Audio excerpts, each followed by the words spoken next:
Willkommen in Österreich. Ja, wir sind in Wels. Das ist eine Stadt, die so groß ist, dass ich dachte, sie hätte einige 100.000 Einwohner. Aber sie ist gar nicht so groß. 70.000 Einwohner. Guten Morgen. Mahlzeit, morgen. Servus Sven. Du bist der? Ich bin der Martin. Hallo Martin, und du? Ich bin der David, grüß dich. Ja, ihr seid einer der wirklich besten Van-Ausbauer Europas und das Ganze in Österreich. Da denkt man direkt, das muss doch ein Vermögen kosten. Ja, stimmt, hat aber ein bisschen was damit zu tun. Ihr habt in Österreich eine besondere Steuer, die heißt, glaube ich, Nova, oder? Ja, genau. Wir haben bei uns die Nova. Die Nova ist eine CO2-Steuer, die auf die Fahrzeuge abgeführt wird. Das macht für den Österreicher solche Wohnmobile, wenn sie sehr gut ausgestattet sind, mitunter etwas teurer. Für unsere deutschen Kunden kann das dann oftmals ein Vorteil sein, weil generell die Preise, über die wir vielleicht so ein bisschen sprechen werden, mit Fahrzeug immer etwas günstiger sind, weil diese Nova dann wieder rückgeführt werden kann. Das ist so. Das heißt, der Deutsche zahlt das nicht, deswegen zahlt er viel weniger als der Österreicher. Ist das nicht gemein, dass die Österreicher schlecht behandelt werden? Man findet sich damit ab. Ist so. Das heißt, man kommt eh nicht drum rum, muss man sagen. Also selbst wenn Österreicher, glaube ich, Fahrzeuge einführen, müssen sie trotzdem Novas zahlen, oder? Ja, richtig. Die wird dann nachbesteuert. So, das heißt also, Van Your Life ist euer Hashtag, was hier drin ist. Ihr baut, ich sag mal, Busse aus, aber ihr habt jetzt auch Projekte mit großen Autos, oder? Genau, also wir haben gestartet auf kleineren Plattformen, wie man es vom T6 kennt, bauen aber da grundsätzlich markenunabhängige also Busse und starten jetzt mit MAN TGE, Citroën Jumper, Ducato. So, ihr habt einen Shop, den habt ihr mir verheimlicht gestern. Ich bin gestern Abend angekommen. Ihr habt gegrillt für mich, ja, das ist der Hammer. Ihr seid echte Genussmenschen. Wenn du mir mal gerade sagst, was du da isst. Das ist jetzt kein Leberkassemmel, sondern ein Kaswurstsemmel mit Gurkel. Cool. Ja, wir haben trotz Umbau für euch geöffnet. Wir gehen mal rein. Das hier ist, ich sag mal so, das sind hier Systeme, die ihr teilweise selber entwickelt, oder? Komplett? Komplett, ja. Also wenn du da jetzt zum Beispiel, das geht los bei einem Original-Fahrradträger von VW, den zerlegen wir, lassen den Pulver beschichten, bauen den wieder zusammen, was das Ganze halt sehr aufwendig ist, aber wir gehen eben gern die extra Meile in unseren Produkten. Wir verstärken das mit 100%, zum Beispiel in dem Fall einem Aluminiumblock, der in der Region gefertigt wird, bei uns konstruiert wird. Und dann haben wir zum Beispiel unsere Backrack Base entwickelt. Das ist ein Voll-Alu-Teil, das gefräst wird und in höchster Güte dem Kunden dann möglichst viel Flexibilität bereitet. So, hier vorne sieht man es denn. Ich sag mal, die Fahrzeuge können über Stock und Stein fahren und dafür sind die normalen Sachen einfach nicht geeignet. Das heißt, die halten das gar nicht aus. Also wenn du hier zum Beispiel jetzt mal Bahnschwellen, kennst du das? Ja, ich denke schon. Bahnschwellen, wenn du da mal drüber fährst und so, das hat eine enorme Belastung mit drin. Der Kunde kriegt absolute Qualität. Das heißt, ihr fertigt nur Qualität, richtig? Definitiv. Also das war immer eine Prämisse bei uns, dass wir auf höchste Güte der Einzelkomponenten setzen. Es hat sich bisher auch sehr bezahlt gemacht, denn die Reklamationsquoten bei unseren Fahrzeugen, aber auch Anbauteilen, die wir selber entwickeln, sowie Modulen, die wir bauen, ist mega gering. Also ja. Komm, wir gehen mal rein. Ihr habt mir erzählt, so schön wie jetzt sieht es normalerweise nicht aus, denn ihr habt für die Filmarbeiten den ganzen Laden mal auf Vordermann gebracht. Das war gut, dass ich gekommen bin, oder? Richtig, manchmal muss man Gelegenheiten einfach ausnutzen. So, wir zeigen das mal gerade. Hier habt ihr was Geniales gemacht. Da werden wir noch ein extra Video zu drehen. Hier kannst du par excellence sehen, wie die Elektronik und Elektrik in einem Fahrzeug aufgebaut ist. Genau. Eines unserer Standbeine ist eben auch, dass wir den Kunden beim DIY-Ausbau unterstützen und beraten. Beim Do-it-yourself-Ausbau. Okay, was heißt das? Der Kunde kriegt bei uns Material und Teile, die er bei uns im Webshop auf easygoing.com. Ihr unterstützt Leute, die selber ausbauen wollen? Ja, natürlich. Okay. Also wir kommen ja aus dieser Richtung und von dem her ist uns auch einfach wichtig, dass wir da auch Verständnis für alle Kunden haben. Und wenn ich mir jetzt einfach nur ein Teil bei uns, wir haben zum Beispiel auch Autotherm Standheizungen im Import für Österreich, wenn ich die gerne hätte, dann beraten wir da gern, erzählen, ja, wie das mit der Verkabelung funktioniert und unterhalten Sie da einfach auch bis ins Detail über das Projekt vom Kunden. Haben da zum Beispiel auch eine eigene YouTube-Serie, wo wir immer wieder mit Kunden begleitend schauen, was für Basisfahrzeug haben wir, wo geht es hin, wo können wir Lösungsansätze bieten und wo gehört gebastelt, auch vom Kunden natürlich. So, ja, das Ganze muss ja auch am Schluss funktionieren. Hier vorne sieht man das Thema Standheizung. Das ist eine Autotherm? Genau, also Autotherm R2D, in dem Fall mit allem Zubehör verkabelt. Das Q-Start ist eben das GSM-Modul dazu. Wir haben da oben den Boiler, einen Warmluft-Schalldämpfer. Der Boiler ist wo? Da haben wir. Das ist der Boiler. Das heißt, da ist jetzt ein Wärmetauscher drin? Oder? Ja, richtig. Also, erzähl nicht zu viel, wir machen ein extra Video, aber ich habe ja gefragt, ja, es ist so drin, das da. Was ziemlich cool ist, du kannst wirklich alles sehen. So habe ich das noch nie gesehen in meinem ganzen Leben. Autotherm habe ich ja schon öfter mal im Einsatz gehabt, aber hier kannst du wirklich die ganze Installation sehen. Theoretisch könnte man sie sogar anmachen, oder? Richtig, ich weiß jetzt nicht, ob das schon im Testmodus funktioniert, aber Ziel ist jetzt, dass man das einfach erleben kann. Also wir wollen da in Wels, da bei uns in Oberösterreich, 1 Stunde von der Grenze entfernt von maximal, also einen erlebbaren Standort schaffen und wollen Easygoing für Kunden aus ganz Europa erlebbar machen. Und da gehört einfach auch dazu, dass man das eine oder andere Lämpchen anschalten kann. Die jetzt auch funktionieren, oder? Genau. So, das ist wichtig, denn ihr habt alles auf Vordermann gebracht. Ich bin noch nie so krass empfangen worden, muss ich ehrlicherweise sagen. Ja, ihr gebt mir irgendwie das Gefühl, dass das Thema Marketing über YouTube ganz wichtig ist, denn in der heutigen Zeit, die Leute wollen sich gern vorher informieren, was das für ein Laden ist, oder? Ja, das ist vollkommen richtig. Es ist auf jeden Fall wichtig für die Menschen zu wissen, wer steckt hinter dieser Firma, mit wem habe ich zu tun, wo stecke ich mein Geld hin. Und das ist uns einfach wichtig, dass wir authentisch unseren Kunden und Interessenten gegenüber auftreten. Ja, was ich toll finde ist, ich hatte auf den Messen immer so ein bisschen Angst, auf so Firmen zuzugehen, weil ich das Gefühl hatte, ich bin zu blöd. Ja? Das heißt, du stellst Fragen und dann sagt der, was, du kennst dich da nicht aus oder ich habe das und das. Und das ist mir schon passiert. Ich bin also zu Herstellern gegangen und die haben mich angeguckt, weil man will ja nicht da als blöd dastehen, ja? Obwohl ich keine Ahnung habe. Ja? Darf ich bei dir behaupten, ich habe keine Ahnung, erklärt mir das mal, wie funktioniert das, ich habe Interesse? Ja, sicher. Also der David hat vorher schon gesagt, wir unterstützen den DIYler, den Selbstausbauer bei Materialien, Materialfindung, Technik etc. Also wir sind da schon die richtigen Partner für auch Leute, die absolut keine Ahnung haben. So, Österreich gilt ja als teuer. Also das ist so allgemein verschrien, das stimmt gar nicht. Ihr könnt euch mit den, ich sag mal, deutschen Preisen locker messen, oder ist ja alles doppelt so teuer? Nein, wir sind absolut marktkonform, was das betrifft. Und wenn wir von teuer sprechen, wir haben auch ein Tochterunternehmen in der Schweiz. Dort ist alles vielleicht ein bisschen teurer. Gut, da verdienen wir auch ein bisschen mehr, etwas weniger Steuern und so weiter. Ihr habt ein Tochterunternehmen in der Schweiz. Der Schweizer Markt für euch ein Megamarkt, weil er ist sehr ähnlich zum Markt hier in Österreich. Leute gehen gern radeln, die fahren gern in die Berge, die fahren nach Italien zum Beispiel runter. Das sind tolle Kunden, die wollen frei sein, die wollen aber auch frei stehen. Da reden wir jetzt nicht immer über den Campingplatz. Das ist richtig, ja. Wildcamping ist natürlich ein Riesenthema. Jeder möchte es machen. Andererseits bekommt man auch immer mehr Gegenwind von der Bevölkerung oder von den Anrainern. Man muss einfach als Camper wissen, dass man sich am besten beim Bauern erkundigt, ob man auf der Wiese stehen darf und nicht einfach frei sich das rausnimmt und überall sein Fahrzeug parkt. Ja, es gibt was ganz Tolles. Es gibt eine neue Webseite, die aggregiert über 1000 Plätze, wo man auf Bauernhöfen stehen kann, und die sind alle drauf. Die habt ihr schon gesehen, die Webseite? Ja, es gibt da in Österreich auch ein Unternehmen, das heißt Schau aufs Land, genau. Ja. Die haben sich spezialisiert auf Biobauernhöfe. Es gibt dann noch 2 weitere, glaube ich, Unternehmen in Österreich, und ich habe das schon mitbekommen, in Deutschland tut sich da auch einiges auf.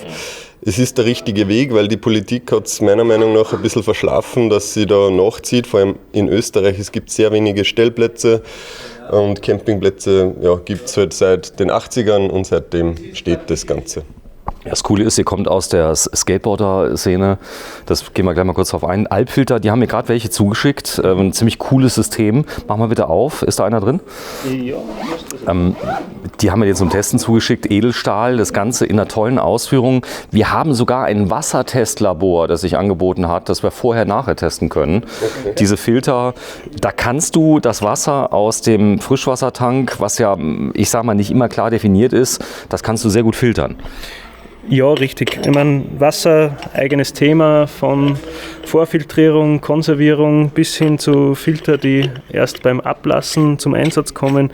Sehr breites Thema. Wir haben zum Beispiel jetzt einfach auch für das gute Gewissen unserer Mitarbeiter ALB-Filter an jedem von unseren Zapfhähnen auf der Toilette etc., dass man dort auch bewusst gutes Trinkwasser hat und nochmal ein bisschen mehr Sicherheit.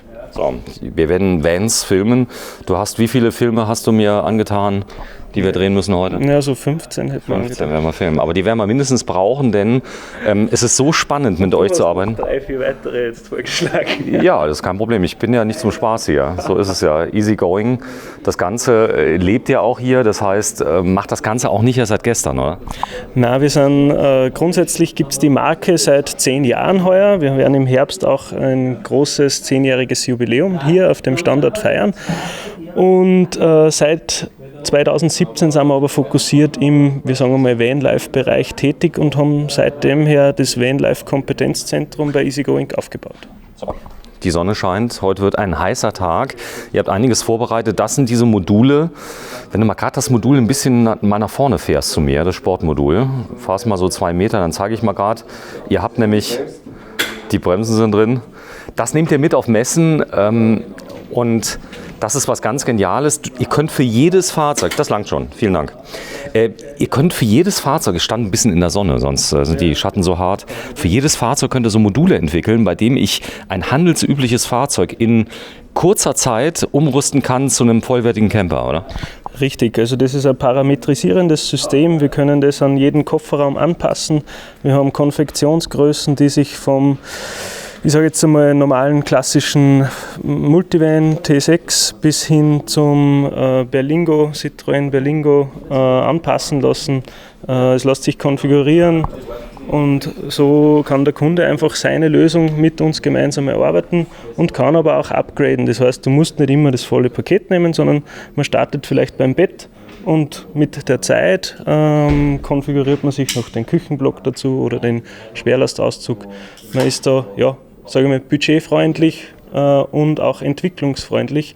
Und wenn du jetzt dein Fahrzeug wechselst, lässt sie sich zu 99% anpassen. Das weiß man vorher, ja. Ihr habt euch nicht nur, wie die meisten Leute, auf Volkswagen T6 konzentriert oder jetzt T7, sondern ihr sagt, wir können die ganze Bandbreite und das auch relativ schnell. Das heißt, diese Umstellung, du hast es eben schon kurz gesagt, ist darauf ausgelegt, dass man es anpassen kann. Du hast hier also ganz spezielle Profile, die normalerweise in der Fahrzeugherstellung, in der Fertigung verwendet werden, wo irgendwelche Fertigungsstraßen mitgebaut werden. Die Dinger haben, Belastungswerte, die werden wir alle nicht mehr erreichen in diesem Leben, oder? Hoffentlich nicht, wenn wir ein bisschen auf unsere Figur schauen. So. Aber hier, da reden wir wirklich über diese Profile, halten alles aus, die sind unglaublich versatil. Du kannst da alles mitmachen, ne? Ja, man kann sehr viel damit gestalten, man kann konstruieren, man kann Lösungen schaffen und aus dem Grund bleiben wir auch irgendwo dabei. Man könnte natürlich auf Holz umschwenken etc., aber es ist einfach, es macht Spaß, auch die Kunden bei ihrer Entwicklung zu sehen, wenn der jetzt sich so ein Vanlife-Modul Bike zum Beispiel mit uns gemeinsam konfiguriert. Also Bike heißt hier ist Platz fürs Fahrrad noch, oder? Richtig, ja. Genau. Wobei dieser Ausbau ist auch sehr lebensfreundlich für 2 Personen, sage ich jetzt mal. Aber zu dem kommen wir vielleicht auch in einem eigenen Video. Aber du kannst auf alle Fälle gestalten. Ich zeige mal gerade den Kollegen, er hat eine fette Kamera dabei. Sowas kann ich mir nicht leisten, muss ich dazu sagen. Genau, wenn du mal kurz zeigst, was hast du da so Schönes? Ist eine Red oder was? Nein, ist eine Blackmagic. Eine Blackmagic, okay. Genau, also was Günstiges. Du bist wer? Ich bin der Michael, ich mache die Videos und betreue Easygoing fürs Marketing. Ihr habt einen eigenen YouTube-Kanal, der heißt wie? Easygoing. Easygoing, ja. Genau. Viele Leute schon da? 8000 Abonnenten ungefähr. Ja, sehr gut. Und Zugriffe auch ohne Ende. Der Vorteil ist, ihr bedient ja auch Kunden, die nicht bei euch Kunde sind. Das schafft ja Vertrauen für die Zukunft, oder? Ganz genau. Wir versuchen auch einfach irgendwie Serviceleistungen anzubieten, damit die Leute irgendwie bei uns Unterstützung bekommen für den Eigenausbau oder auch einfach Inspirationen sammeln können. Das heißt, wir nehmen das mit dem Vanlife-Kompetenzzentrum schon sehr ernst. Nix Autofokus? Nee, alles manuell. Ja, sehr schön. Also exakt die andere Fraktion wie ich. Ja, hier was ganz Besonderes. Ja. Das ist ein Heckauszug, der ganz universell anwendbar ist. Also das sieht so einfach aus, aber da steckt richtig Arbeit dahinter, oder? Richtig, ja. Da ist auch wieder so, dass wir modular agieren. Das heißt, man sieht da diese Trennwand, sage ich jetzt mal, das ist dieser Wie heißt das Produkt? Das ist ganz neu. Uniwall nennen wir das. Du hast da die Möglichkeit, verschiedene Teile wie Stühle, Tische von der Seite zu befestigen und du hast nicht das Problem, dass lose Packstücke in Richtung Auszug fallen. Und so hast du immer die Möglichkeit, den Auszug bedienen zu können. Ja, ihr seid bierfreundlich, ich zeig's mal gerade, denn man hat hier in Österreich wird ja auch mal gerne Bier getrunken, andere trinken auch Bier oder Wein oder man hat irgendwas in der Hand. Ihr könnt die Auszüge mit einer Hand bedienen, sowas habe ich noch nie gesehen. Für euch ist das normal, oder? Genau, wir haben das relativ schnell erkannt, dass es immer notwendig ist, dass man den Heckauszug mit einer Hand bedienen kann. Wir haben dann diese Einhandbedienung entwickelt und ja, ich würde sagen, wir waren eigentlich auch die Ersten am Markt, die das gehabt haben. Und ja, der Auszug lässt sich halt wirklich super dadurch verwenden. Sehr schön. So, hier vorne, das sind zugelassene Sitze. Das heißt also, das ganze System wird ja einzeln abgenommen. Das heißt, wenn ihr fertige Fahrzeuge liefert oder ausbaut, dann kommt hier TÜV, heißt das auch in Österreich? Es gibt den TÜV oder eben die Landesregierung, das ist die letzte Institution, die Landesprüfstelle, die diese Fahrzeuge zur Zulassung freigibt. Gemeinsam mit einem Ziviltechniker beispielsweise können wir so auch relativ komplexe Gesamtabnahmen mit Fahrwerk, den größten Reifen, Felgenkombinationen etc. Was ist ein Ziviltechniker? Eine Institution, die anerkannt ist vom Staat, der sagt, das passt. Okay, das heißt ein Sachverständiger, der dann Richtig, eine Zulassung hat. Genau. Okay, ich muss sagen, die Terminologie in Österreich ist ein bisschen anders wie bei uns. Heuer sagt ihr, glaube ich. Ihr sagt auch, wenn, habe ich auch gesehen, wenn ihr über Preise sprecht, dann heißt es immer statt nur. So irgendwas. Und okay. Hier heißt doch der Aldi, heißt glaube ich Hofer, oder? Richtig, der Hofer. Der Hofer. So, komm, wir zeigen das mal. Ihr entwickelt vieles selber. Das ist eine 3D-Druckeinheit, die habt ihr aber jetzt nur, weil ich komme in Betrieb, oder? Tatsächlich ist es eines unserer wichtigsten Arbeitsteile in der Entwicklung. Wir haben da dahinter unser Entwicklungsbüro, wo unsere Techniker auch sitzen und Lösungen schaffen. Echt? Ja. Und die habt ihr nicht angestellt? Das sind irgendwelche Schauspieler, die jetzt nur für den Dreh hier sind oder so? Ja, vielleicht einer oder zwei. Ich zeig's mal gerade. Das hier ist. Guten Morgen. Guten Morgen. Guten Morgen. So, hier ist die Kamera. Die haben erzählt, ihr geht hin und entwickelt Sachen am Rechner. Stimmt das? Weil ich sehe hier Fortnite und was ist hier zu tun? Was macht ihr so den ganzen Tag? Ja, wir entwickeln neue Produkte. Was zum Beispiel bist gerade dran? Kanisterhalterung. Ja. Für unsere Heckklappe. Aber es ist nur mein erster Entwurf und ja, wir arbeiten gerade daran. Hast du irgendwas gelernt eigentlich? Ja, technischer Zeichner. Zeichner. Und das ist natürlich so. Ist das so, dass du früher schon als Kind, ich sag mal so Baukasten bekommen hast, Fischertechnik und so? Ja, Lego. Das ist krass, was du heute auch mit Lego machen kannst, oder? Ja, da kannst du eigentlich extrem viel machen. Zeig mir mal, das Kreative, ja. Das ist das, was eigentlich in dem Beruf wichtig ist, dass du einfach kreativ sein kannst. Das Schlimme ist ja, der Teufel liegt im Detail. Ich werde dir auch nicht mehr ins Wort fallen. Zeig mir mal was ganz Komplexes. Was war das Schwierigste, was du schon mal gemacht hast? Das sind oft kleine Sachen, oder? Ja, es sind einfach Kleinigkeiten. Also ich habe jetzt da nichts Direktes. Aber... Gut, wir hatten das nicht abgesprochen, dass ich komme, muss ich dazu sagen. Na, der Kollege hat zum Beispiel das Roof Rack entwickelt. Genau, das war der Kollege. Der da, oder? Genau. Am besten schaust du zu ihm mal rüber und ja ich gehe ja schon. Das ist der Hauptentwickler. Ich zeig mal gerade, du hast etwas, das hatte ich früher in der Schule. Du hast einen TI-30 X2S. Ist der noch von der Schule? Der ist noch von der Schule, ja. Okay. Du bist wie alt bist du? Ich bin jetzt 25. 25, also ein junges Team. Hast einen Mac. Ist das ein M1 Mac, oder? Das ist ein M1, ja. Und? Schnell? Ja, top, also es reicht für die Arbeit, was wir machen. Sehr schön, ja, ich habe jetzt auch einen neuen M1 Max haben wir bekommen, ja, zum Rendern. Ein Traum, ich habe ja nur 5 Monate darauf gewartet, muss ich sagen. Zum Moment schlecht lieferbar. Hallo! Hallo! Guten Morgen! Morgen! Ich gucke mal auf die Uhr, 3. Juni 2022, so jung wirst du nie wieder. Ja, das ist richtig, ja. So, ich zeige mal gerade. Also ihr habt hier computergesteuerte Tablets, zeige ich mal gerade, wo ihr praktisch Aufzeichnungen macht, richtig? Ja, richtig. Wie man sieht, wir sind extrem digital unterwegs. Wir haben immer einen digitalen Ansatz und ja. So, was ist das für eine Software eigentlich? Software, Onshape.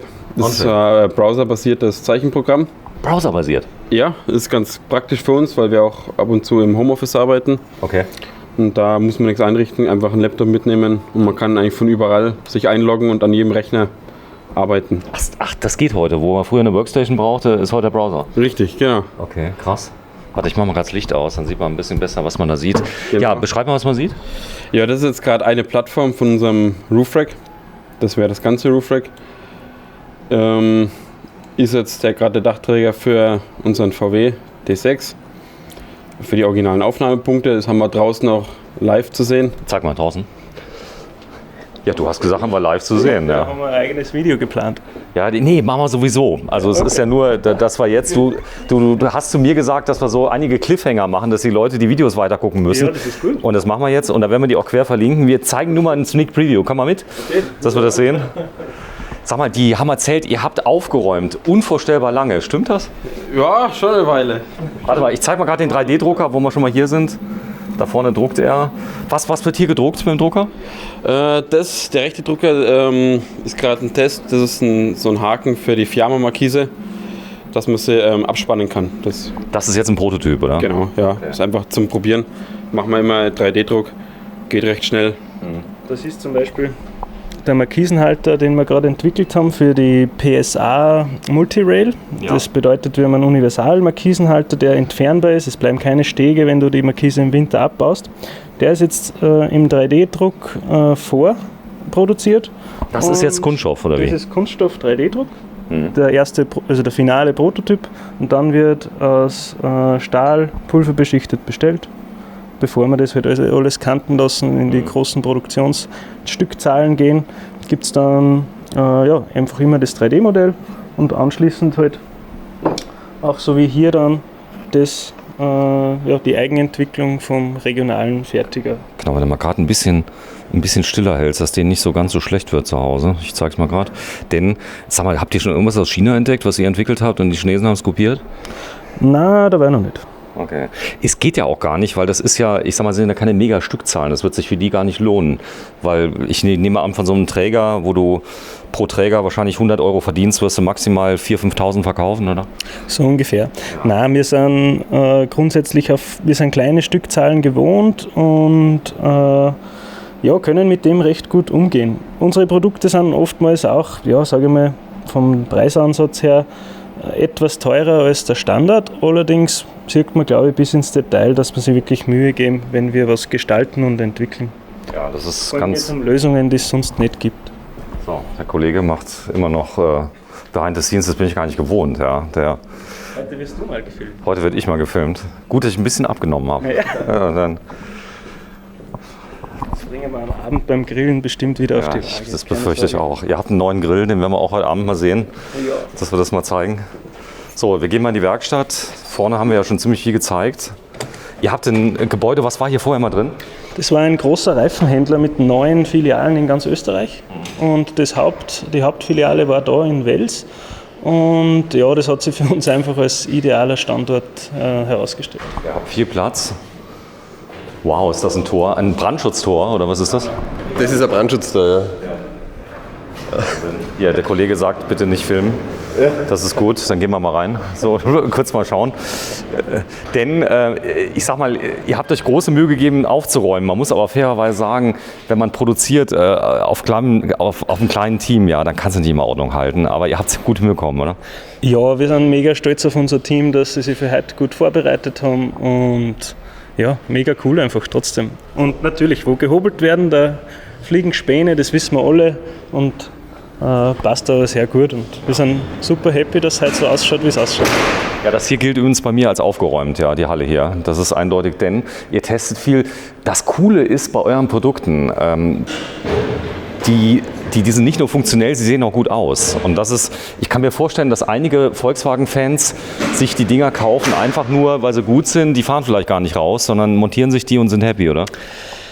Naja, es gibt sicher den einen oder anderen Fahrzeughalter, der sein Fahrzeug nicht ganz so viel fährt und es trotzdem haben möchte, weil halt einfach das Style passt, sage ich mal.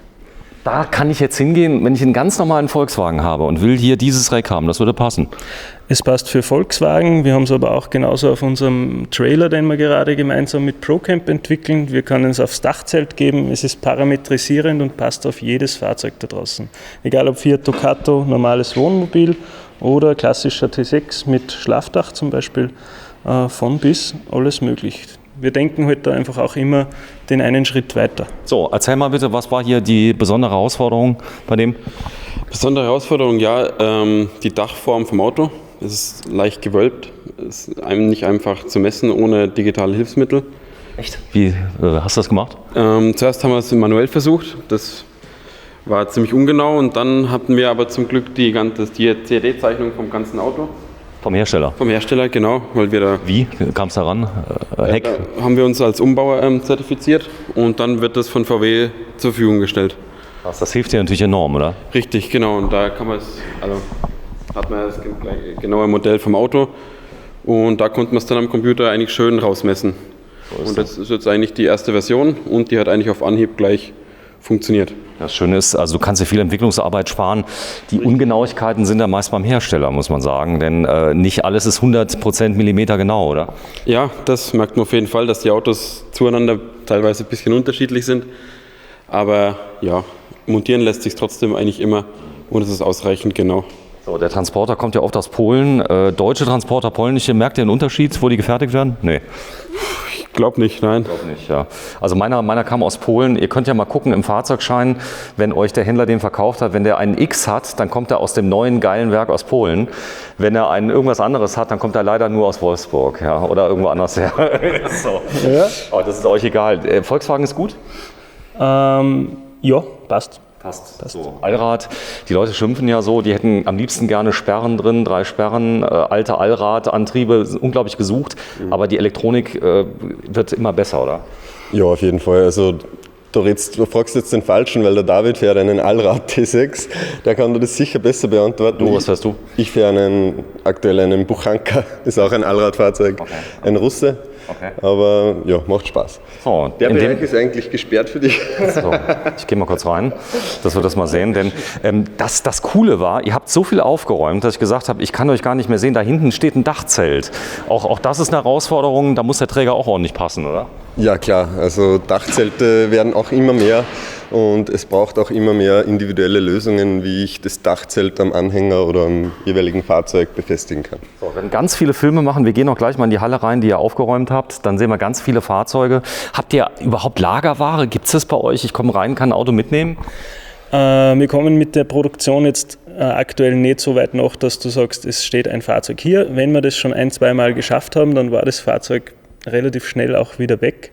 Wir bemühen uns aber, dass wir die Kapazitäten aufbauen und hätten uns eigentlich so aufgestellt, dass wir auf Lager produzieren können. Ja, momentan warten wir ein bisschen auf Fahrzeuge, aber ich sage jetzt einmal, es ist, wenn man auf ein vorbestelltes Fahrzeug zurückgreift, bei dem wir mit bestem Wissen und Gewissen geordert haben, dann hat man momentan so auf ein gesamtes Projekt ein halbes Jahr liefern. Halbes Jahr, das heißt, wenn ich das vorgestellt habe, ist schon mal ganz gut, oder? Das ist natürlich ein Vorteil. Wir bauen natürlich alle Konzepte, die wir sehen werden, auch auf gebrauchten Fahrzeugen, die unsere Kunden zur Verfügung stellen. So, ich habe eine geile Idee. Ich gebe euch mal einen Daily 4x4. Was hältst du davon? Ich besorge euch einen. Also liebe Leute von Iveco, ihr müsst mir einen Daily geben, ja.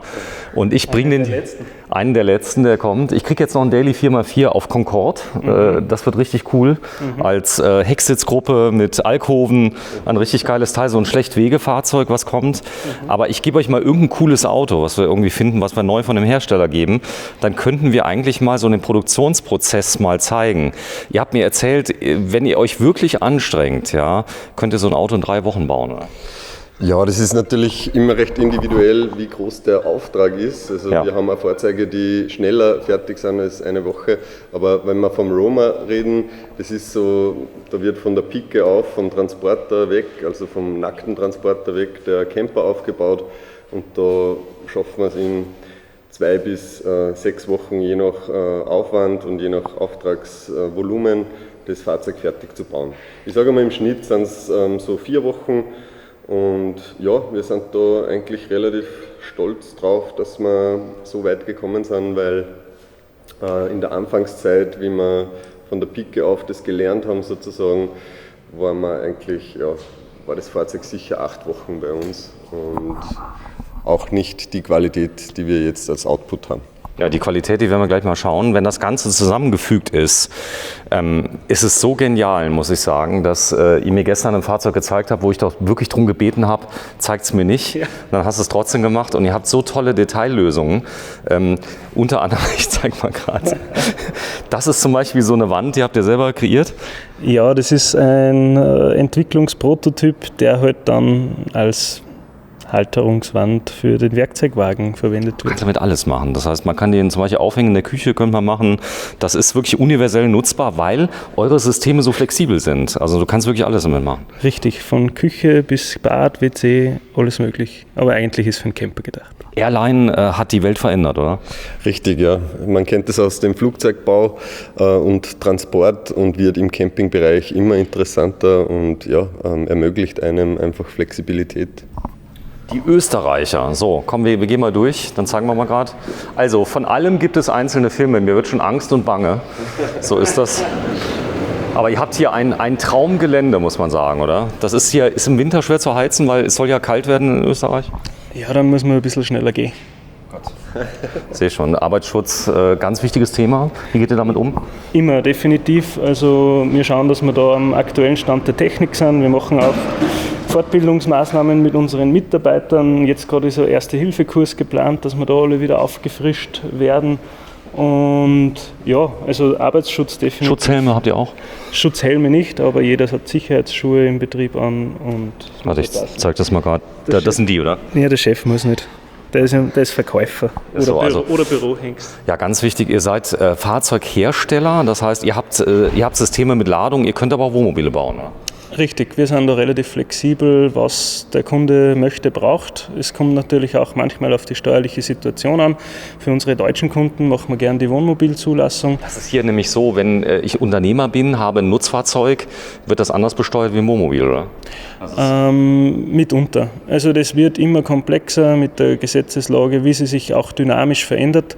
Und man muss dann immer sehr gut auf den Kunden hören, was hat er vor, was ist die Basis-Ausgangssituation, woher kommt er und wie funktioniert das dann auch in Deutschland beispielsweise. Also TÜV etc., das ist für uns eigentlich kein Thema, das passt alles.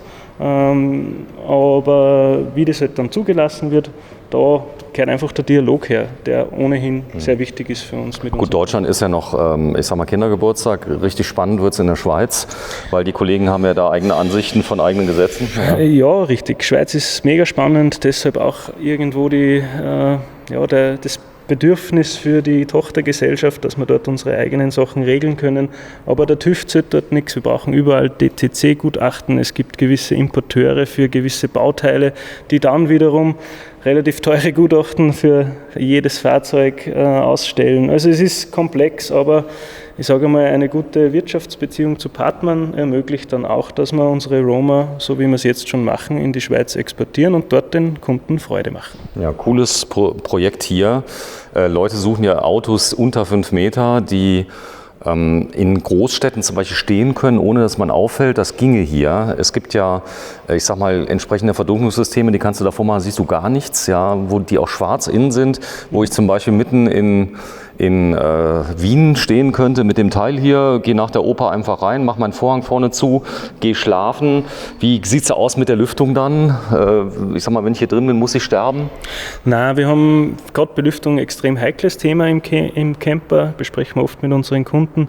Wir haben verschiedenste Lösungen von Heckklappenaufstellern, die wir selbst entwickeln, Heckfensteraufstellern, wenn das Fahrzeug grundsätzlich featuret, und natürlich auch Lüftungsgitter, Schiebefensterlösungen. Wäre hier ein Dachfenster möglich bei dem? Ja, durchaus. Würde gehen. Das heißt, wenn man ein flaches Dachfenster nehmen würde aus dem Schiffsbau, könnte es oben drauf machen, oder? Ja, zum Beispiel Gebo macht sehr schöne Lösungen, die aus Vollaluminium sind ein bisschen komplexer zum Einbauen, aber mega flach und schauen sehr, sehr sexy aus. Ja, und wenn ich jetzt hier ganz Stealth fahren möchte, nehme ich mir einen Easygoing-Aufkleber, denn der ein oder andere wird es schon kennen, aber die meisten die werden das nicht direkt mit Camping verbinden, sondern Easygoing könnte alles sein. Es könnte auch eine ganz hippe Kleidungsmarke sein, wie ich hier gerade sehe. Ja, da müssen wir unsere Firmenhistorie ein bisschen begreifen. Wir haben nicht immer Fahrzeuge gebaut. Wir haben anfangs Longboards und Skateboards gebaut in höchster Güte. Wir haben damals gelernt, sage ich mal, ja, was am Kunden wichtig ist, wenn wir ein Produkt schaffen und wie wir dem Kunden dann auch Freude bereiten. Und das ist in erster Linie durch Qualität und ja, gutes Handwerk möglich. Auf das haben wir immer geschaut. Und auch bei der Kleidung ist es so, dass die aus guten Händen kommt und die richtigen Leute unterstützt werden. Sehr schön. Das ist ganz wichtig. Nachhaltig ist das große Thema. Trotzdem, Nachhaltigkeit bedeutet auch, dass Dinge lange halten. Es muss nicht immer das nachhaltigste Material sein, aber die Gesamtsituation, mit der könnt ihr leben. Ihr arbeitet auch mit Schafswolle unter anderem, oder? Ja, das ist richtig. Also wir schauen echt, dass wir überall, wo es uns möglich ist, natürliche und nachhaltige Materialien verwenden. Man hat das vorher im Schauraum vielleicht erkannt, dass die Module recht stabil und massiv ausschauen. Das hat einfach den Grund, weil die ewig halten. Vorher ist das Fahrzeug kaputt, bevor das Modul kaputt ist, sage ich jetzt mal. Und das ist einfach der Nachhaltigkeitsgedanke, der uns seit Tag 1 verfolgt. Man sieht es hier sehr schön, das ist Alubutyl und das hat natürlich einen Vorteil, die Fahrzeuge sollen ja, ich sag mal, möglichst leise sein und Dröhnen ist ein Thema. Die Fahrzeughersteller wollen immer leichtere Autos, oder? Richtig, ja. Also diese Antidröhnmatten werden ja von den Fahrzeugherstellern bereits ab Werk montiert, aber man muss sagen, einfach in sehr geringen Mengen, um die Fahrzeuge auch wirklich leicht zu halten. Gerade bei den Radläufen, wir isolieren die gesamten Radhäuser von innen, damit die auch wirklich die Abrollgeräusche so wenig wie möglich sind. Und ja, das ist zum Beispiel ein Produkt, was jetzt nicht mega nachhaltig ist, aber das ist ein Produkt, was notwendig ist, weil sonst macht das Campen keinen Spaß. Und ja, das ist genau das, was du sagst. Man muss da den Kompromiss finden und sagen, okay, ich kann darauf nicht verzichten, ich mache einfach das Beste draus. Autotherm kommt aus Russland, tolle Heizung, muss man sagen. Habt ihr Angst, dass es sie vielleicht mal nicht mehr gibt? Also seid ihr darauf vorbereitet? Es gibt ja noch mehr Hersteller. Ja, also darauf vorbereitet sein. Ich sage mal, Covid hat uns alle sehr viel Flexibilität gelernt. Man muss auch das Unternehmen und gewisse Sparten des Unternehmens natürlich flexibel halten. Wir haben jetzt nicht unbedingt Angst, dass Autotherm so als Marke für uns wegfällt. Wir sind eben da auch Distributor und relativ nahe an dem Hersteller dran. Es ist ein bewährtes System, das wir sehr, sehr gerne weiterempfehlen und auch da die Reklamationsrate extrem gering ist, wie bei unseren anderen. Ja, ich habe sie selbst im Einsatz. Ganz tolle Heizung. Ist das schon die leise Pumpe eigentlich? Ja, die leise Pumpe wird seit, ich glaube, 2019 serienmäßig mitgeliefert. Das ist ja freundlich. Ja, genau. Ja, normalerweise hörst du, also nicht nur du, sondern alle Nachbarn haben die Pumpe vorher gehört. Ja. Richtig, ja, genau. Tack, tack. Genau, und ja, es sind auch Abgas- und Verbrennungsluft-Ansaugsschalldämpfer dabei, was auch nicht überall Standard ist. Und das freut auf jeden Fall den Nachbarn. Ja, das macht heftig viel aus, ja. Ganz toll. So, wir gehen mal rein. Das ist eine Halle, wenn die jetzt abbrennen würde. Ich zeige es mal gerade, was ja keinem wünscht. Die Fahrzeuge sind weg. Hier waren noch so viele heute Nacht. Ja, richtig. Aber wir haben es schon draußen gut für dich vorbereitet, dass wir da dann nachher die einzelnen Projekte filmen können. Ja. Aber das ist unsere Hauptproduktionsstätte, wo wir unseren Portalkran haben, sodass wir überall unsere Schlafdächer montieren können. Der war schon drin? Der war schon da und das ist halt genau das meine ich, wenn ich sage, die Location ist ideal für uns gewesen. So, der kann wahrscheinlich wie viele Tonnen? 100? 3,5 glaube ich. 3,5. Okay, aber der Portalkran ist der Hammer. Das heißt, ihr könnt ihn hier einmal in der X- und in der Y-Achse. Richtig. Und in der Z. Ja. Z noch nicht möglich, wir sind dran. Okay, warte, ich zeige mal gerade hier. Wenn ihr einbrecht, dann klaut das hier, weil das ist im Moment so teuer. Ja. Das ist, oder? Ja, Materialpreise, Stahl, Aluminium. Das ist krass, oder? Jeder in der Branche, glaube ich, hat dieselben Themen. Aber gut, wenn man damit umgeht.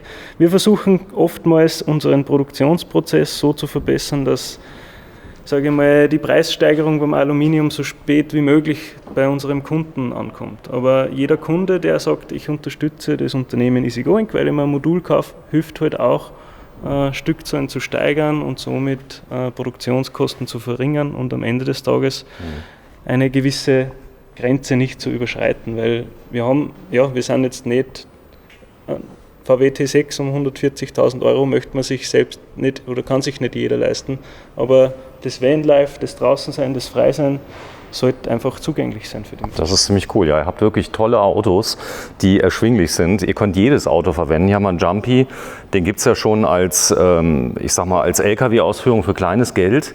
Natürlich in der Ausführung muss man sagen, er ist sauteuer, weil er so gut ist. Das ist eigentlich ein großer Ausbau, so dieser typische Kangoo ist das nicht mehr. Du hast einen Fahrkomfort wie beim Mercedes hier drin. All das ist so, aber trotzdem noch günstiger als ein Mercedes selber, muss man sagen. Ja, definitiv. Und es ist für uns auch da wieder gefühlsmäßig, erfahrungsmäßig eine super Alternative, wenn ich doch nur die 20.000, 30.000 Euro sparen möchte auf ein ganzes Projekt, weil er bewährt ist. Wir würden nichts verkaufen, von dem wir nicht selbst wirklich auch überzeugt sind. Natürlich gibt es Unterschiede, aber die Fahrzeuge ziehen nach und sind auch gute Basisfahrzeuge für den Umbau. Ja, Solar habt ihr schon vorgelegt. So, das werden wir alles in extra Filmen sehen. Ja? Das heißt, wir werden alles beleuchten, was irgendwie geht. Da vorne sind die Aufstelldächer, SCA, Dacheinbau, habt ihr vielleicht gesehen, habe ich beim anderen Kollegen mal gefilmt. In 4 Stunden haben wir das eingebaut. Das ist, wenn man es richtig macht, richtig viel Arbeit.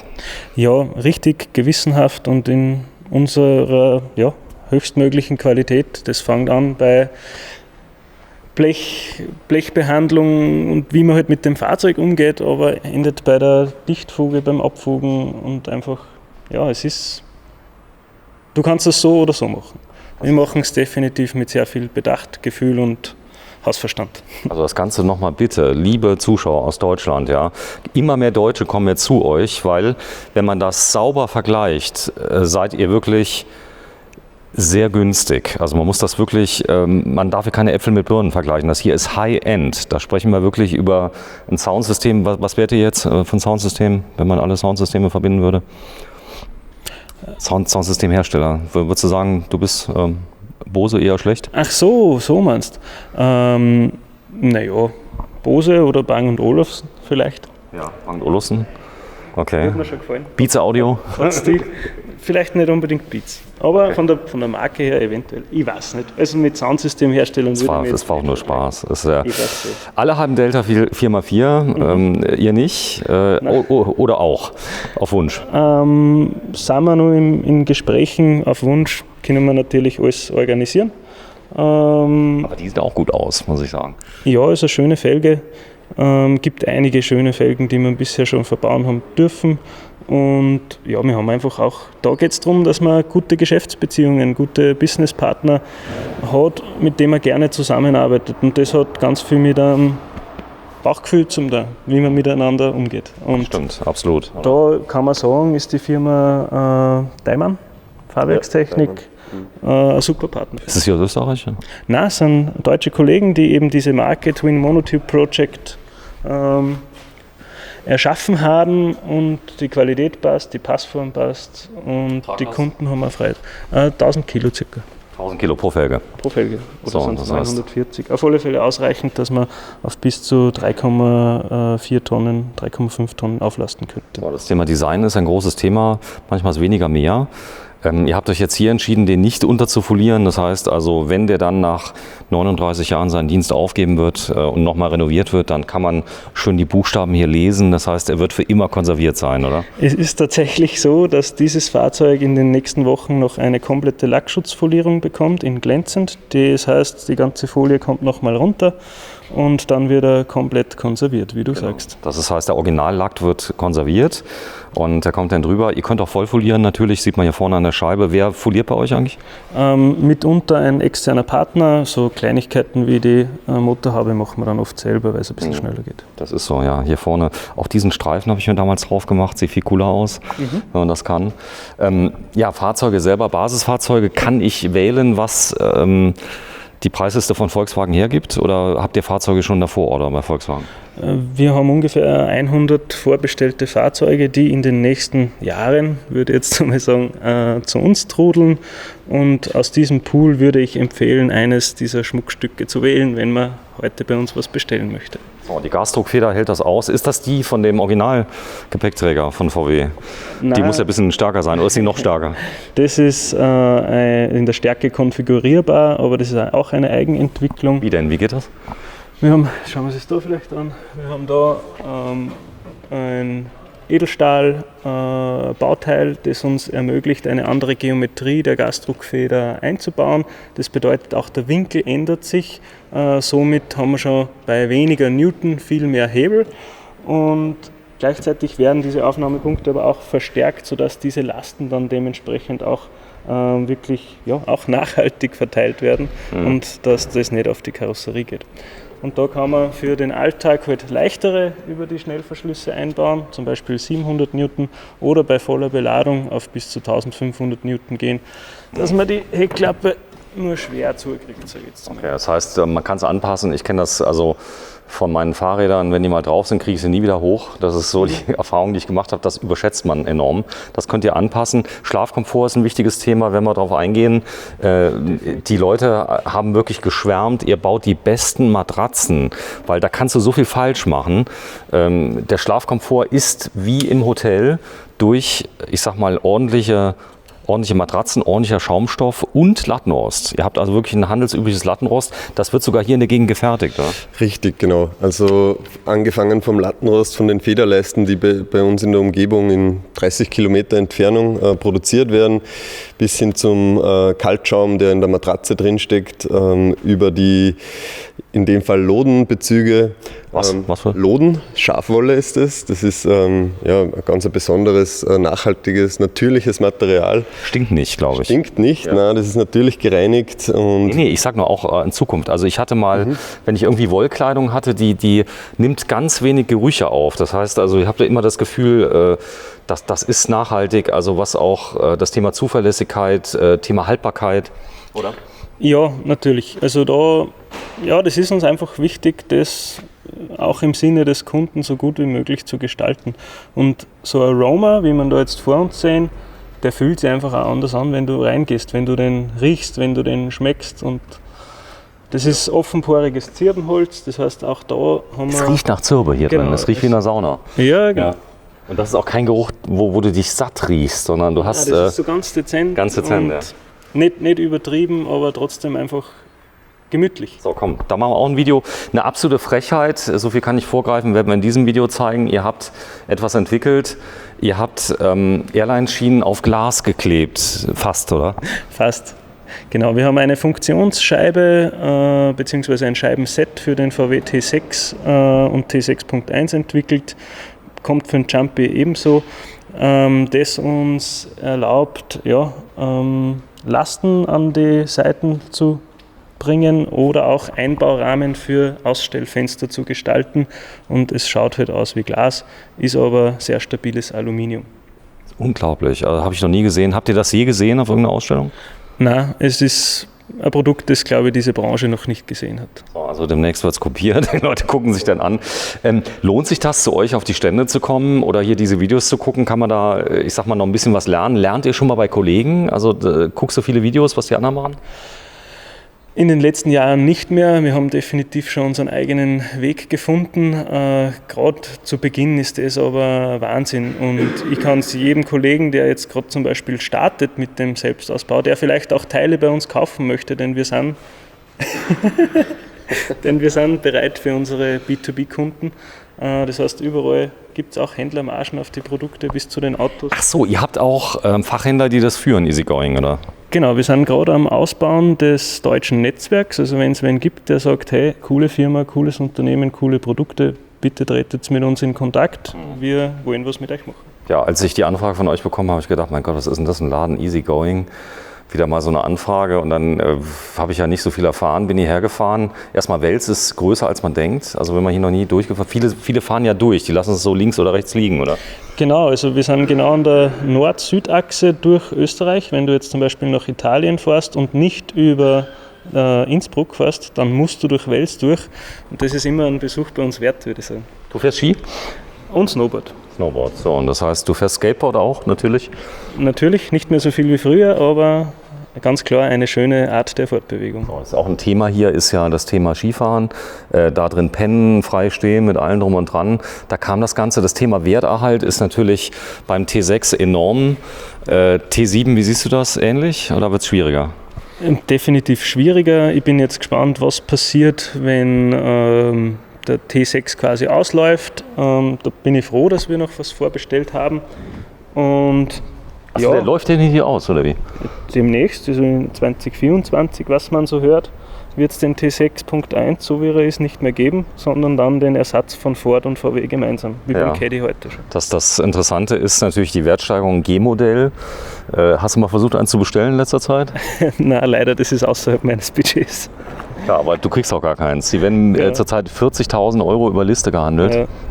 Je nachdem, was es ist. Hier sieht man schön die Kontraste. Weniger ist mehr, ist das euer Ding. Ihr könnt auch schreiend, wenn der Kunde es will. Definitiv, wenn man sich unseren grünen Grün, wo ist er? unseren Green Go, bei dem wir gerade waren, anschaut. Da waren wir. Naja, der ist ja natürlich noch auch, dezent. Aber Aber ja, klar. Also, es geht alles, was der Kunde will. ja, manchmal ist aber tatsächlich weniger mehr und es kommt einfach auf den Geschmack drauf an. Ja. So, das heißt, wenn ich sage, ich will ihn ganz böse haben, ganz hoch, einfach nur sagen, was ich will, ihr habt Leute, die können das? Ja, definitiv. Wir haben sehr, sehr qualifiziertes Personal, super gute Kollegen, die auch bemüht sind und mit Leidenschaft dabei sind. Und ich glaube, das ist das große Geheimnis in dem Ganzen. Es bringt nichts, wenn du normal Daily Business oder Dienst nach Vorschrift machst, denn es muss einfach Spaß machen und das ist halt schön, wenn man schöne Produkte schaffen kann. Ja, das ist nämlich spannend. Ihr habt gestern Abend zusammen ein bisschen gegrillt, das ist keine Vorschrift. Ist der auch von euch, Easygoing? Genau, das ist unser Prototyp für den L2 H2 gewesen. In der Zwischenzeit haben wir noch einen L3 H2 gebaut, der allerdings auf der ersten Messe schon verkauft wurde. Jetzt sind wir da momentan nicht so richtig auf dem aktuellen Stand der Technik, aber es warten da schon zwei wunderschöne MAN TGE 4x4. Die sind leer am Moment? Die sind momentan leer und 4 weitere Fahrzeuge stehen noch beim Händler. Da bauen wir eine Limited Edition mit Cycle, mit Schnorchel, volles Programm. Preis, was denkst du, wo kommen wir hin? 150? Ja, so ungefähr. Vielleicht ein bisschen günstiger. 4x4 ist das hier, oder? Ja, genau. Genau. So Allrad ist bei euch Pflicht, oder? Nicht Pflicht, absolut nicht, aber wir beschäftigen uns selbst gern damit, dass man eben, wenn man frei steht, nur die 300 Meter weiterkommt als der Nachbar mit dem normalen Wohnmobil und dann nur ein bisschen seine Ruhe hat. Von dem her ist Allrad, glaube ich, schon immer eine gute Investition, auch ins Bauchgefühl und die Sicherheit beim Reisen. MAN, das Männerauto. Aber der Service wirklich ganz toll. Nochmal wesentlich besser als bei Volkswagen. Das heißt, also es ist ja ein LKW offiziell. Das heißt, der kriegt den vollen MAN-Service, oder? Richtig, also das Netzwerk dahinter war für uns mitunter auch der Grund, warum wir dann gesagt haben, wir machen in erster Linie mal nicht den Crafter, sondern den MAN. Es ist natürlich dann, wenn der Kunde einen Crafter bringt, kein Problem, dass wir das übersetzen, den Bausatz, weil es ja dasselbe Fahrzeug ist. Aber ja, einfach mal was anderes und die Marke sagt uns zu und vor allem auch da wieder die Leute, mit denen wir zu tun haben. Was steht hier? Da haben wir einmal eine V-Klasse, wo wir ein Vanlife-Modul Bike herzeigen werden und einmal ein Toyota Pro S, wo wir auch ein Vanlife-Modul Bike in einer etwas kleineren Variante herzeigen. Okay, das heißt also, wenn ich jetzt zum Beispiel sage, ich habe jetzt einen LKW mit Ladebordwand, ein Jumpy oder so, das geht, da könnt ihr was einbauen hin? Ja, da haben wir eine schöne weiße Leinwand. Oh, sehr schön, das wir da sehen. Da siehst du den Pro Ace von Toyota, den gibt es ja in verschiedenen Varianten. Tolles Auto, muss man sagen, sehr leise, sehr automotiv. Das Einzige, was mich gestört hat, weiß gar nicht, ob sie das geändert haben, dass du auf der linken Seite deinen Arm nicht auflegen kannst. Hast du das mal probiert? Ja, genau. Also die eine Armlehne, die geht einfach ab, sage ich jetzt mal. Also die vermisst man. Das ist so. Und dann bin ich aber hingegangen und habe mir so eine Armauflage gekauft mit Gel und habe die einfach draufgeklebt, dann ging es. Ja. Das ist trotzdem höher, oder? Höher, ja, war scheiße. Aber es ist, liebe Toyota-Leute oder liebe Peugeot-Leute, die haben auch in Frankreich 2 Arme, also das muss irgendwie hin. Das ist so der. Ansonsten tolles Auto, sehr leise, sehr günstig, muss man sagen. Also im Vergleich zum T6, der ja immer schwieriger zu kriegen ist. Früher hast du T6 bekommen für 21.000 € neu plus Steuer. Das kannst du halt vergessen, oder? Ja, definitiv. Vor allem, wenn man eine Motorisierung wählt, die in Richtung Reisemobil einen Sinn machen sollte. Was wäre das zum Beispiel? Ich würde 204? Nein, 150 PS. Ja, habe ich auch immer gehabt. Der schöne klassische TDI. Schalter oder DSG. Gibt es auch da wieder philosophische Unterschiede. Aber passt auf alle Fälle. Und man muss sagen, Pro ist, weil wir da gerade waren, es ist halt jetzt der einzige auf dieser Plattform, der noch einen Verbrenner baut. Ansonsten kriegen halt ein paar Wohnmobilhersteller wie Pössl etc. die nächsten 3 Jahre vielleicht noch Fahrzeuge, aber Pro S baut noch den Toyota, also Toyota baut noch den Toyota-Motor ein, wo ja Citroën, Peugeot und Opel gesagt haben, den Space Tourer und ähnliche Fahrzeuge bauen wir nur noch voll elektrisch. Das ist natürlich für unseren Tramper nicht so gut, weil die Reisenden noch immer gerne Diesel fahren, muss man sagen. Ja, solange das noch geht, ja, man muss auch sagen, die Verbräuche sind ja nicht mehr die, wie es mal waren. Also auch das Thema Abgasreinigung. So, hier ist ein Co-Projekt mit einem Hersteller und ihr habt den Innenausbau gemacht? Genau, wir entwickeln hier also wir bauen eine Limited Edition, 20 Stück dieser Trailer mit der Firma ProCamp gemeinsam. Die machen seit zweiter Generation Mini-Caravans und in dem Fall auch sehr Offroad-tauglich. Wir haben einen Möbel- bzw. Interieur-Einbausatz entwickelt, der dann easygoing auch in Trailer bringt. Okay, das auch entspricht. Das ist jetzt ein neues Projekt. Ist der auf? Können wir ganz kurz reinhalten? Gibt es ein eigenes Video zu übrigens, werden wir euch zeigen. Es riecht wieder nach Zirbe. Ja, richtig. Es ist unser Material CI, würde ich jetzt mal sagen, unsere Corporate Identity, Schurwolle, Zirbe, Aluminium, Nachhaltigkeit. Einfach hohe Qualität und ein angenehmes Raumgefühl. Ich habe ja so Zirbenholz, wieder Airline-Schienen unten drin, also richtig toll. Du kannst sogar drin sitzen. Also wir werden das zeigen, wie das Ganze kommt. Was können wir uns noch angucken oder sind wir durch? Da haben wir nur noch eine Lagerhalle. Da vorne ist die Lagerhalle und das ist das Allerwichtigste bei euch, ist dieser Grill. Den haben wir gestern Abend schon getestet. Der wird auch hier gebaut, oder? Nein, der wird also in Österreich, aber bei einem Partner. Nein, ich meine hier jetzt in Österreich, in der Gegend, oder? Ja, genau. So, also der heißt wie? Flair? Oder? Flair, ja. So, das ist Flair und da haben wir gestern drauf gegrillt. Der wärmt, er hat ganz viel Zubehör. Man kann ihn unglaublich erweitern. Das ist Hightech, oder? Hightech, ja, also digitaler geht's nicht, würde ich sagen. Nein, Spaß beiseite. Es ist einfach gemütlich, wenn du im Kreis beisammen stehen kannst und kleine Snacks zu dir nehmen kannst. Man steht gegenüber, man verbringt Zeit miteinander. Es ist nicht immer nur ich, der grillen muss, sondern alle können gemeinsam Sache machen und ja, es ist einfach ein cooles Beisammensein. So, coole Firma. Vorne sieht man auch die Europaletten. Mein Gott, ihr verheizt Europaletten, die gibt es doch nicht mehr im Moment, ja? Nein, das ist eine nicht genormte Palette gewesen. Einwegpaletten, die da sind. Ja, vielen Dank. Dein Vorname? David Nachname? Lugmeier. David Lugmeier und? Martin Erbler. Erbler. Ihr seid die beiden Chefs hier. 30 Leute beschäftigt ihr mittlerweile. Das ist eine ganz große Verantwortung, große Lohnsumme auch, muss man sagen. Definitiv, immer eine Herausforderung, jedes Monat. Ihr verdient gutes Geld mittlerweile?